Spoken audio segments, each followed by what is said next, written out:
Self-publishing is changing the publishing industry and might be the future, and here is why. When I created Library for Viking, I had only read 1 or 2 self-published books, and I think that you could say that 2 years ago, self-publishing was at a pretty good place.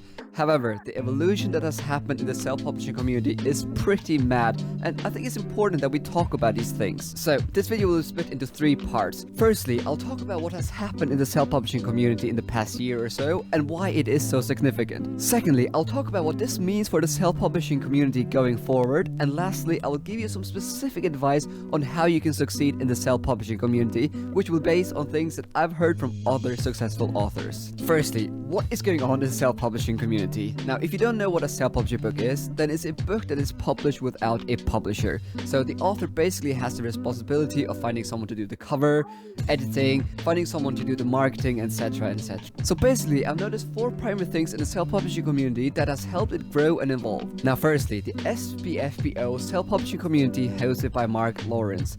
Now, this is not a new competition. Now, I think it's been going around for 8 years, but basically, it is a competition that helps authors get some publicity and helps readers find some really great self-published books. Because as Lawrence has even stated, there is a lot of luck involved in publishing, and just because a book is self-published doesn't mean it's bad. And the SPFBO competition is closely followed by many bloggers and booktubers, and there are so many so-called influencers trying out these unknown books, which has helped increase the readership and overall how people talk about self-published books. So that is the first thing I've noticed. SPFBO keeps helping self-published books gain a more positive reputation. But SPFBO is not something new, so let's talk about some more recent events. The second point is, and this one is interesting, Brandon Sanderson's successful Kickstarter. Now, there are many things to say about how the Kickstarter has influenced the self-publishing community, but I'll only focus on 2 aspects. Firstly, it has helped normalize Kickstarter as a tool to get your book funded, and in some cases, it allows authors to provide readers with a really high quality book, such as a signed hardback with illustrations, for example. Now, Bookborn has made an excellent video about this exact point, which I'll leave down in the description down below. But basically, authors now see Kickstarter as a valuable tool to both get marketing and help them realize their dreams, which I find really fascinating.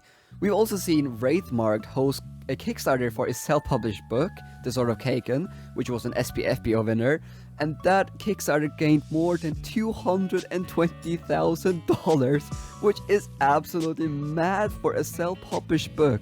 Now, I know for a fact that a lot of fantasy self-published authors would never been able to make such a successful Kickstarter 10 years ago, which definitely should tell you this. More and more readers don't care whether a book is self-published, they just care if the product and the story is good. Now, Rob J. Hayes, a famous self-published author, he also has a blog post on his blog where he highlights all the fantasy book related Kickstarters every month, so I'll definitely recommend checking that out. But secondly, and maybe more interestingly, Sanderson's Kickstarter was a clear statement about how authors are asking for more control over their own works, at least that's my opinion.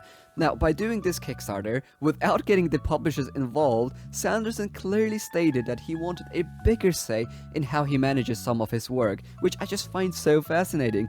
And the even more interesting thing is that Gollancz, the publisher, was okay with this. Now, it has recently been announced that these books will also be published by his publisher, but just the fact that Sanderson was allowed this implies that this is not the last time we will see such initiatives from a traditional published author.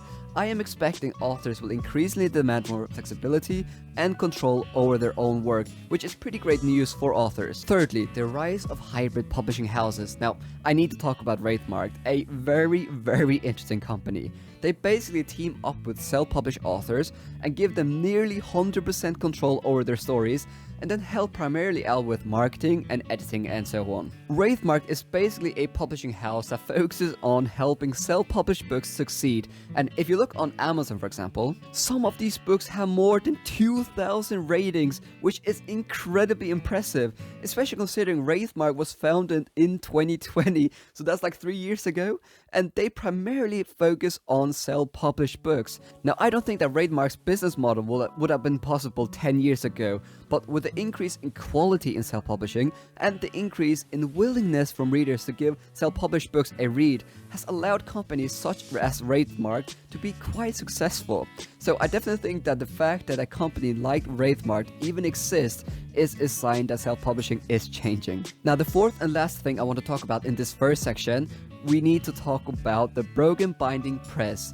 Now, the Broken Binding Press was launched in September last year, so in 2022, and will focus on providing special editions of self-published books. And the first book is going to be released in February of this year, I think, which will be Of Blood and Fire by Ryan Cahill. Now, this is not a sponsored video, but this book will have similar specs to some of the special editions, costing around £200 or £300, but this book will only cost £55, and people are willing to pay for that. Yes, you heard that right.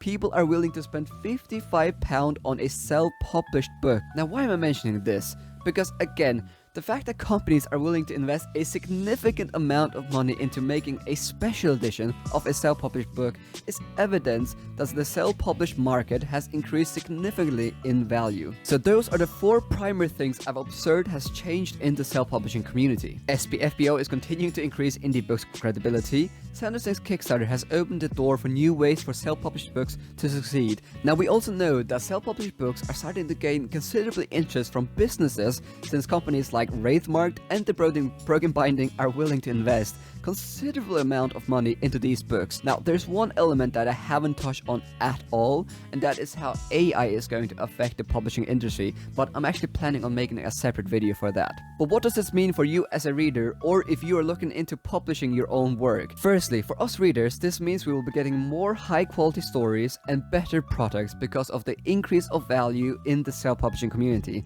Now, this is great news. For authors looking into going into the self-publishing route, this means two things. Firstly, you can really make it big in the self-publishing community. There are enough readers out there willing to read self-published books that a lot of authors are now generating 6 figures of revenue yearly. Now let that sink in. Now, I actually asked Charles Boulder this exact same question some weeks ago, and he said that the only thing preventing authors from succeeding as self-published authors is their willingness to invest money and time into the project, and obviously then also a bit of luck. But all of these changes also means that the bar is set way higher now than it was 10 years ago. Readers expect your books to read and feel like traditional published books.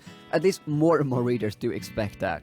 So this means you cannot just put out a decent product and expect success. So let's turn into the last section of this video. How can you succeed as a self-published author? Now, firstly, I'm speaking as a fantasy reviewer that hasn't gone through the process of self-publishing a book, but I've talked to many authors about this. And I can also give you some specific advice on how to get book reviewers such as me to read your book.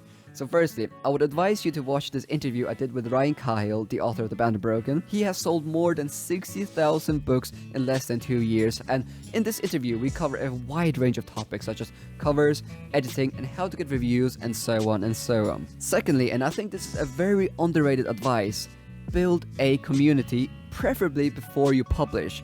Now, you have no idea how far connections with readers, reviewers, and other authors can help your book succeed. I know from my experience that I'm much more likely to pick up a book by an author if I see them interact with the community. So this could be setting up a Bookstagram page, a blog, a Twitter page, or maybe even a booktube, and then try and be a voice for good in the community. Now, don't only talk about your book, although there is a place for that, but write book reviews, post book memes, find Discord servers focusing on books similar to yours. Now, if you build up a community for 6 or 12 months before launch, then I can guarantee you that there will be readers excited to give your book a read. Secondly, contact smaller creators about reviewing your book. I get on average maybe 1 review request a day, and sometimes even more. I even struggle getting back to everyone at this point. But one thing that makes a huge difference whether I pick up a self-published book or not is if I've seen other people talk about it. For example, Kian Ardalan contacted me a month ago and asked if I wanted to read his upcoming book, The 11th Cycle, and I had to decline due to me being very busy. However, I kept seeing more and more reviews for it on my Twitter page, and eventually,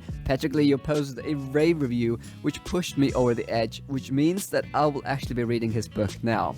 So, if I see a lot of booktubers or bookstagrammers rave about a book, even if it's a small creator, then it's more likely that I'll pick it up. Now, if I pick it up, then maybe someone bigger than me will also pick it up later on, and there can be this domino effect effect, I suppose you could say. Also, when you're contacting book reviewers, please be specific about what you're asking. What kind of genre is the book? Why are you contacting me specifically? Is there a deadline? What format are you offering? And so on and so on. And thirdly, work hard on your first novel. This is one point that Ryan Kyle has said he wished he had followed, because when the book is out there, you really can't take it back.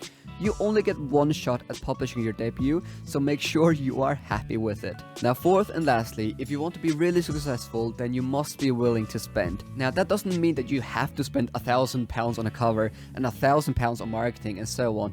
But you need to get a good cover, and you need to get an editor, that's really important, and then also get other people to read your book and provide feedback. I mean, you cannot expect to do everything yourself and also be able to provide an incredible product. That just won't work for most people. And that just comes back to the point Charles Bolger was making. It all comes down to what you're willing to invest, both time-wise and financially. But those are just 4 tips I can give you as a reviewer. Now, there's probably 100 other things that should be said here, but I will leave it here. If you want more advice, make sure to check out that interview I did with Ryan Cahill, or maybe just ask another indie author. So that is it. What are your thoughts on this topic? As always, thank you so much for watching, and a special thanks to my patrons who support what I do here. I really appreciate it.